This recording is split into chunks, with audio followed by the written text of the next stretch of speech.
नमस्कार दोस्तों, आपका स्वागत है। आज की हमारी कहानी है बरगद के नीचे की खामोशी। कभी कभी जिंदगी हमें ऐसे मोड़ पर लाकर खड़ा कर देती है जहां रिश्तों की असलियत पैसों की चमक में नजर आने लगती है। जो हाथ कभी दुआओं के लिए उठे थे वही अब संपत्ति की चाबी के लिए बढ़ने लगते हैं। इस कहानी में भी एक ऐसी बहू है जिसने अपने ससुर के प्यार और आशीर्वाद को कभी अहमियत नहीं दी, लेकिन जब सुना कि उनकी जमीन करोड़ों की हो चुकी है तो अचानक उसकी मीठी मुस्कान लौट आई। आवाज में मिठास घुल गई और दिल में लालच का सैलाब उमड़ पड़ा। यह कहानी सिर्फ जमीन के टुकड़े की नहीं बल्कि उस इंसानियत की मिट्टी की है जो लालच के नीचे दबती चली जाती है। तो आइए शुरू करते हैं आज की कहानी। गांव के बाहरी छोर पर एक विशाल बरगद का पेड़ था जिसकी जड़ों में जैसे वक्त ठहर गया हो। उसी पेड़ की छांव में हर सुबह रघुवीर तिवारी अपनी कुर्सी लगाकर बैठ जाया करते थे। उम्र 68 की थी, लेकिन चाल में अब भी एक गरिमा थी, मानो वर्षों की मेहनत और आत्मसम्मान का आशीर्वाद उनके कदमों में बस गया हो। गांव के लोग उन्हें रघुवीर बाबू कहकर पुकारते थे। कोई फसल का मसला लेकर आता, कोई किसी विवाद में राय मांगता और रघुवीर बाबू हमेशा सधे हुए शब्दों में न्याय कर देते। पर उनके भीतर एक गहरी खामोशी थी, वो खामोशी जो किसी अपनों के बिछड़ जाने के बाद जन्म लेती है। पत्नी शारदा देवी का देहांत हुए अब 10 बरस बीत चुके थे। बेटा आदित्य, जो कभी गांव की गलियों में धूल उड़ाया करता था, अब शहर में एक मल्टीनेशनल कंपनी में काम करता था। वह अपनी पत्नी रश्मि के साथ दिल्ली में एक फ्लैट में रहता था, जो एक बहुत ही शौकीन मिजाज व फिजूल खर्च करने वाली लड़की थी। रश्मि ऐसो आराम की जिंदगी जीना पसंद करती थी। आदित्य हर दिन जल्दी उठकर बालकोनी में चाय लेकर अखबार पढ़ रहा होता, लेकिन उसका मन अखबार में नहीं, महीने के बजट में उलझा होता। टेबल पर रखी कुछ पर्चियां, क्रेडिट कार्ड का बिल, बिजली का बकाया और रश्मि की नई ड्रेस की ऑनलाइन रसीदें, सब उसे एक एक तीर की तरह चुभती। तभी कमरे से रश्मि निकलती है, महंगे परफ्यूम की खुशबू में डूबी हुई, सजी संवरी जैसे किसी पार्टी में जा रही हो। आदित्य, सुनो ना, आज मॉल चलोगे? वहां नई कलेक्शन आई है और सेल भी लगी है। आदित्य ने अखबार मोड़ते हुए गहरी सांस ली। रश्मि, पिछले हफ्ते ही तो तुमने 3 साड़ियां और 2 जूते खरीदे थे, अब और क्या चाहिए? रश्मि मुस्कुराती हुई बोली, अरे वो तो कैजुअल थे, ये फेस्टिव सीजन है, थोड़ा अच्छा दिखना चाहिए ना। और फिर मैं खुद कमाती थोड़े हूँ, तुम तो हो ही मेरे सुपर हस्बैंड। वो प्यार से बोलती है, पर आदित्य के चेहरे पर हंसी नहीं आती। ऑफिस जाने से पहले वो बटुए में बची कुछ नोट गिनता है। ये महीना भी ऐसे ही निकल गया। किराया, बिल, ईएमआई और रश्मि के खर्चे। उसके माथे की लकीरें अब स्थायी हो चुकी थी, लेकिन रश्मि को इन सब की परवाह नहीं थी। दिन के 12 बजते ही वो अपने दोस्तों के साथ मॉल पहुंच जाती है। कॉफी, ब्रांडेड कपड़े और सोशल मीडिया की लाइव स्टोरीज, यही उसकी दुनिया थी। वो कहती, जिंदगी एक ही बार मिलती है तो जी भर के जीनी चाहिए। पर उसे ये नहीं पता था कि आदित्य की जीने की जगह अब बस जीने भर की लड़ाई रह गई थी। शाम को आदित्य लौटता है, थका हुआ, कंप्यूटर स्क्रीन और बॉस की डांट से भरा दिन। रश्मि दरवाजे पर मुस्कुराती हुई कहती है, देखो ना आज क्या खरीदा मैंने। और फिर बैग से एक के बाद एक चीजें निकालने लगती है। नया हैंडबैग, ब्रांडेड परफ्यूम और एक शो पीस जो घर को मॉडर्न लुक देगा। आदित्य की आंखों में थकान अब गुस्से में बदलने लगती है। रश्मि, क्या जरूरत थी इन सब की? तुम जानती हो मेरी सैलरी का आधा हिस्सा तुम्हारे खर्चों में चला जाता है। रश्मि झुंझलाकर बोली, तो क्या मैं घर में बैठकर अपनी जिंदगी को बर्बाद कर लूं? और फिर मैं तुम्हारा पैसा उड़ा तो नहीं रही, घर की चीजें ही तो ले रही हूं। आदित्य ने धीरे लेकिन टूटे स्वर में कहा, घर चीजों से नहीं बनता रश्मि, समझ से बनता है। आदित्य रघुवीर बाबू को कभी कभार फोन करता था, औपचारिक सा, पापा दवा ली ना? हाँ बेटा ले ली। इसके बाद फोन कट जाता था। रघुवीर जी का पुराना नौकर गोपाल अब भी उनके साथ था। वह सुबह सुबह कहता, बाबूजी फोन तो कीजिए आदित्य को, आप ही बात शुरू कीजिए। रघुवीर बाबू मुस्कुरा देते, जिसे याद आती है वही फोन करता है गोपाल। एक दिन अचानक रघुवीर जी चक्कर खाकर गिर गए। गोपाल भागता हुआ आया, बाबूजी आपकी तबीयत तो ठीक है ना? चेहरा पीला लग रहा है।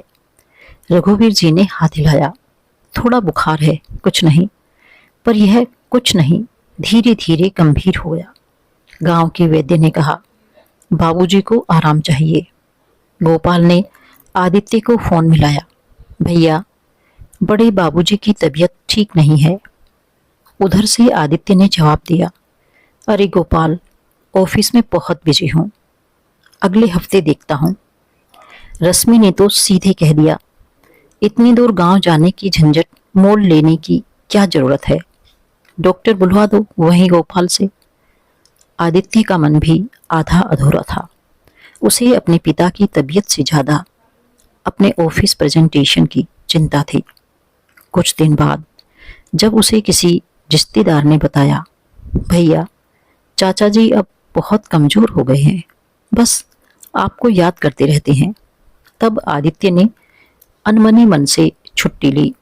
वह जब गांव पहुंचा तो आंगन की मिट्टी सूनी थी, बरगद की छांव के नीचे कुर्सी खाली थी। गोपाल ने आंखें पोंछते हुए कहा, बाबूजी वही हैं अंदर, कई दिनों से आपका नाम लेते थे, लेकिन जब से बुखार बढ़ा है बाहर निकलना भी बंद कर दिया है। आदित्य अंदर गया। रघुवीर चारपाई पर लेटे थे, चेहरा पीला, आंखें धसी हुई, लेकिन जैसे किसी उम्मीद की झिलमिल अब भी बाकी थी। पास में उनका पुराना रेडियो रखा था, जिसकी आवाज अब उनकी तरह ही धीमी पड़ गई थी। उन्होंने बेटे को देखा, होठ कांपे और बस इतना कहा, आ गया बेटा। आदित्य और रश्मि वहीं आकर रघुवीर जी की चारपाई के पास बैठ गए। उनके सामने बैठी रश्मि कह रही थी, पापा जी शहर से घर छोड़कर हर बात में थोड़े ही भागा जाता है, थोड़ी बहुत तबीयत तो हर किसी की बिगड़ती है। रघुवीर कुछ पल चुप रहे। उनकी आंखों में एक हल्की सी टीस थी। अपनी बहू की बातों में वह वही दूरी महसूस कर रहे थे जो शहर में बैठे बेटे के शब्दों में थी। लेकिन वे कुछ बोले नहीं, बस मुस्कुराए और करवट लेकर बोले, बहू मैं तुमसे दवा या पैसे नहीं मांगता, बस तुम पास बैठकर दो बातें कर लो, वही सुकून है। रश्मि ने लापरवाही से मोबाइल पर नजर डालते हुए कहा, जी पापा जी, पर ज्यादा दिन यहाँ नहीं रुक पाएंगे, ऑफिस से लीव ली है, आदित्य भी बार बार छुट्टी नहीं ले सकता। रघुवीर जी ने धीरे से कहा, ठीक है बहू, तुम लोगों के पास बहुत काम होता है, मैं समझता हूँ। उनकी आवाज अब फीकी थी, लेकिन आंखों में अब भी उम्मीद थी। शाम हुई। रश्मि बरामदे में फोन पर किसी से बातें कर रही थी। हाँ, आदित्य और मैं गांव आ गए, पापा जी ठीक हैं, बस थोड़ी कमजोरी है। क्या शॉपिंग जाने का प्लान कैंसिल कर दिया? अरे 2 दिन में लौटती हूं ना।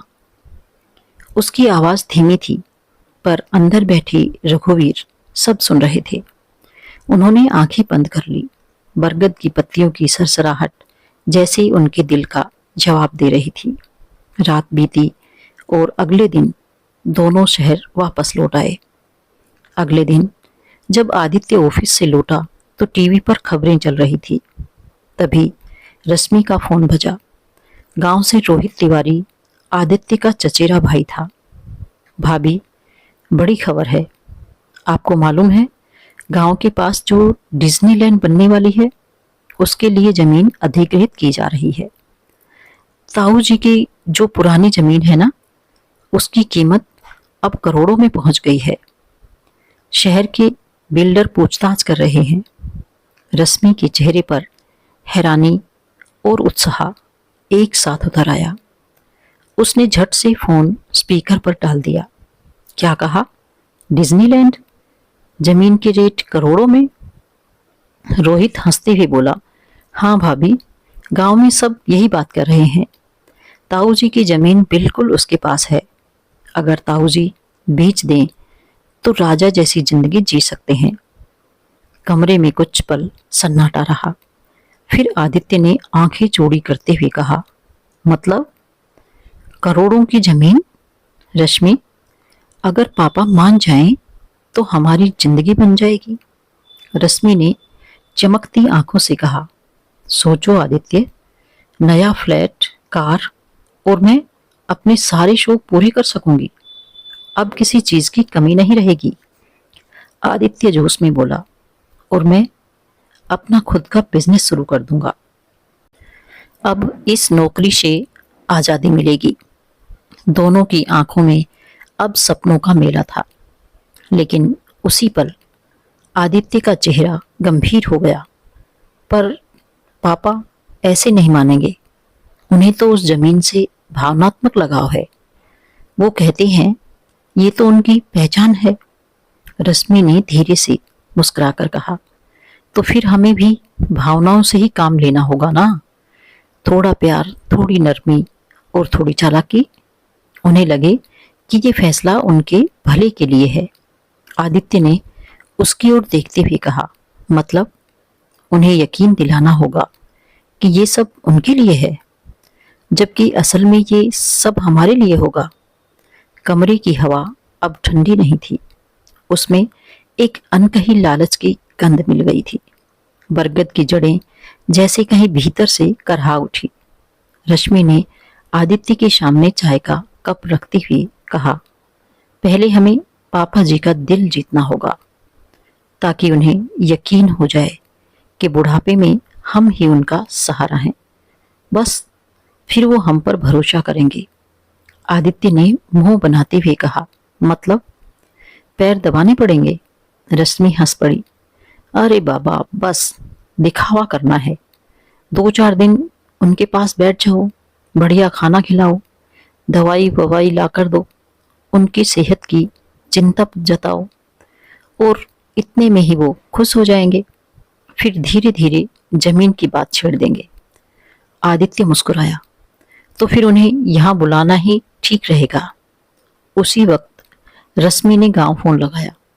उसकी आवाज में वो मिठास थी जो रघुवीर बाबू ने बरसों से नहीं सुनी थी। पापा जी, कैसे हैं आप? गोपाल कह रहा था आपकी तबीयत अभी भी ठीक नहीं है। मन बहुत बेचैन हो गया। सोच रही हूँ आपको अपने पास ले आऊं। रघुवीर जी ने चौंक कर कहा, बेटी, तू तो कभी इतनी चिंता नहीं करती थी, क्या हुआ? रश्मि ने आंसू भरी आवाज बनाई, पापा, अब आपको अकेले नहीं रहने दूंगी। आप हमारे पास आ जाइए, मैं आपकी पूरी देखभाल करूंगी। रघुवीर की आंखें भर आई। बरगद के नीचे जैसे कोई पुरानी जड़ फिर से हरी हो गई हो। ठीक है बेटा, उन्होंने कहा, कुछ दिनों में आ जाता हूं। फोन रखते ही रश्मि और आदित्य ने एक दूसरे को देखा। मुस्कान में जीत का भाव था। कुछ दिनों बाद रघुवीर जी शहर पहुंच गए। पहले कुछ दिनों दोनों ने खूब सेवा की। रश्मि उनके लिए हलवा बनाती, आदित्य मिठास भरी बातें करता। रघुवीर को लगा जैसे पुराना अपनापन लौट आया है, लेकिन वो नहीं जानते थे इस अपनापन के पीछे एक मकसद छुपा है। एक शाम रघुवीर बाबू खिड़की के पास बैठे थे। धीरे से बोले, बहू, जरा एक गिलास दूध बना दो बेटा। आज कुछ कमजोरी लग रही है। रश्मि मोबाइल पर व्यस्त थी। बिना ऊपर देखे बोली, अरे पापा जी, अभी तो चाय पी थी ना, अब फिर दूध। रघुवीर हल्की मुस्कान में बोले, बूढ़े लोग जल्दी थक जाते हैं बेटा। पर रश्मि के चेहरे पर अब वैसा स्नेह नहीं था। रात को जब सब सो रहे थे, रघुवीर ने दरवाजे के पार से धीमी आवाजें सुनी। आदित्य कह रहा था, अब तो पापा को आए 1 महीना हो गया है, पर जमीन का नाम तक नहीं लिया। रश्मि झुंझलाकर बोली, हाँ, ऊपर से रोज नई डिमांड, कभी डॉक्टर कभी दवा, हमारे ही पैसे उड़ा रहे हैं। अब तो साफ साफ बात करनी चाहिए। रघुवीर की आंखों में आंसू आ गए। बरगद की जड़ों में जैसे किसी ने पत्थर फेंका हो। सब भीतर ही भीतर हिल गया, लेकिन उन्होंने कुछ नहीं कहा। बस भीतर एक फैसला ले लिया। अगली सुबह डाइनिंग टेबल पर सब बैठे थे। नाश्ते की थाली रखी थी, पर दोनों की आंखों में बस प्रॉपर्टी घूम रही थी। रघुवीर बाबू शांत स्वर में बोले, बेटा आदित्य, रश्मि, मैं सोच रहा हूं कि अब अपनी जमीन का फैसला कर लेना चाहिए। दोनों के चेहरे खुल उठे। रश्मि ने तुरंत कहा, बिल्कुल पापा जी, हम भी यही सोच रहे थे, अब देर नहीं करनी चाहिए। आदित्य ने जोश में कहा, अगर आप कहें तो आज ही बिल्डर से बात कर लूं। रघुवीर ने हल्की मुस्कान दी, चश्मा ठीक किया और बहुत स्थिर स्वर में बोले, हाँ, फैसला तो कर लिया है, लेकिन बिल्डर से क्यों बात करनी है? वो जमीन मैं तुम्हें नहीं देने वाला। एक पल को पूरा कमरा जम गया। रश्मि की हंसी गले में अटक गई। आदित्य की आंखें फैल गई। क्या क्या मतलब पापा, आप मजाक कर रहे हैं? रश्मि ने कहा, चेहरे पर जबरन मुस्कान लाते हुए। वीर जी की आंखों में अब गहराई थी। मजाक नहीं कर रहा बेटा, मैंने ठान लिया है कि अपनी जमीन बेचकर उसकी रकम नवजीवन अनाथालय और सुखधाम वृद्ध आश्रम को दान कर दूंगा। रश्मि के चेहरे से हंसी जैसे किसी ने पोंछ दी। उसके बगल में बैठा आदित्य सन्न रह गया। दोनों की आंखों में अब चिंता नहीं, गुस्से की झलक थी। आदित्य ने कुर्सी से उठते हुए ऊंची आवाज में कहा, क्या कह रहे हैं आप बाबूजी? ये तो सरासर पागलपन है। आपके अपने बेटा यहाँ है, आपका परिवार है, और आप उन अजनबियों को अपनी जायदाद देने की सोच रहे हैं। रश्मि ने अपने आंचल से नकली आंसू पोंछते हुए कहा, पापा, क्या हम आपके बच्चे नहीं हैं? क्या हमने आपकी सेवा इसलिए की थी कि आप हमें यूं ठुकरा दें? रघुवीर जी ने धीरे से अपना चश्मा उतारा, आंखें बंद की और फिर बोले, सेवा? हाँ, तुमने सेवा की थी, पर प्रेम से नहीं, स्वार्थ से। जब मैं बीमार पड़ा, तुमने मेरे पास बैठने की फुर्सत नहीं निकाली। जब मैंने रात को गर्म दूध मांगा तो तुम्हें गुस्सा आ गया। जब डॉक्टर के पास चलने को कहा तो तुम्हें खर्चे की चिंता हुई। लेकिन जैसे ही तुम्हें पता चला कि मेरी जमीन करोड़ों की है, उसी वक्त तुम्हारी आवाज में मिठास घुल गई। पापा पापा कहते नहीं थक रही थी। रश्मि और आदित्य के चेहरे पर अब झेप और गुस्सा दोनों थे। आदित्य कुछ कहना चाहता था, पर रघुवीर जी ने हाथ उठाकर रोक दिया। मत बोलो अब। मैं जानता हूं कि मेरे लिए तुम्हारे मन में कोई स्नेह नहीं है। तुम्हारे लिए मैं एक चलती फिरती जायदाद हूं, एक एटीएम मशीन। पर अब मैं अपनी बाकी जिंदगी वहां बिताऊंगा जहां लोग मुझे इंसान की तरह इज्जत दें, बूढ़ा बोझ ना समझे। रश्मि के होठ कांप उठे। पापा, आप ऐसा नहीं कर सकते। पर रघुवीर जी की आंखों में अब करुणा की जगह ठान ली हुई शांति थी। उन्होंने धीरे से कहा, बेटा, यहाँ आने से पहले मुझे यह एहसास हो गया था कि तुम मुझे नहीं, मेरी करोड़ों की जमीन को चाहते हो। वरना वह बेटा बहू जिनके पास मुझे देखने तक का समय नहीं था, अब अपने पास बुलाकर मेरी सेवा क्यों करेंगे? इसलिए यहाँ आने से पहले ही मैं अपने वकील से मिल चुका था। जमीन का आधा हिस्सा अनाथ बच्चों के नाम और आधा वृद्ध आश्रम के बुजुर्गों के नाम कर दिया है, क्योंकि वहां मुझे वो मिलेगा जो यहाँ नहीं मिला, अपनापन। आदित्य ने झुंझलाकर कहा, आपको पछताना पड़ेगा बाबूजी। रघुवीर जी मुस्कुराए, पछताना तो तुम्हें पड़ेगा बेटा, जब तुम्हें एहसास होगा कि रिश्ते लालच से नहीं दिल से निभाए जाते हैं। वो धीरे धीरे अपने कमरे की ओर बढ़ गए। पीछे रह गए थे रश्मि और आदित्य, जिनके सामने उनके सपने उनका ही स्वार्थ की आग में जलकर राख हो चुके थे।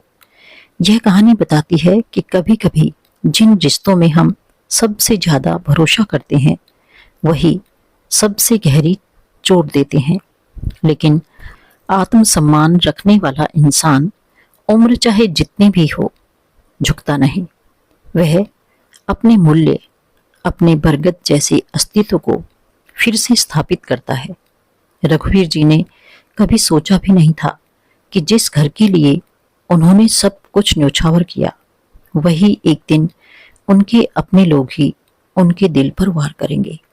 लेकिन जब उन्होंने अपनी जमीन किसी लालची हाथों को नहीं दी, बल्कि अनाथों और बुजुर्गों के लिए दान कर दी, तब उन्होंने न केवल अपनी इज्जत बचाई, बल्कि इंसानियत की मिसाल भी कायम कर दी। रश्मि और आदित्य को तब समझ आया कि पैसे से खरीदी गई सुविधा कभी दिल का सुकून नहीं बन सकती। रिश्तों की कीमत रुपए में नहीं, व्यवहार में होती है। पैसा खो जाए तो दोबारा कमाया जा सकता है, लेकिन एक सच्चा रिश्ता, एक पिता का विश्वास अगर टूट जाए तो फिर कोई दौलत उसे नहीं जोड़ सकती। लालच हमेशा हमें अमीर नहीं बनाता, कभी कभी वही इंसान को अंदर से सबसे करीब कर देता है। दोस्तों, यह थी हमारी आज की कहानी। आपको कैसी लगी कमेंट करके जरूर बताएं, और यदि आप मेरे चैनल पर नए हैं तो इसे सब्सक्राइब करके बेल आइकॉन को जरूर दबाएं, ताकि आने वाली वीडियो का नोटिफिकेशन आप तक पहुंचता रहे। धन्यवाद।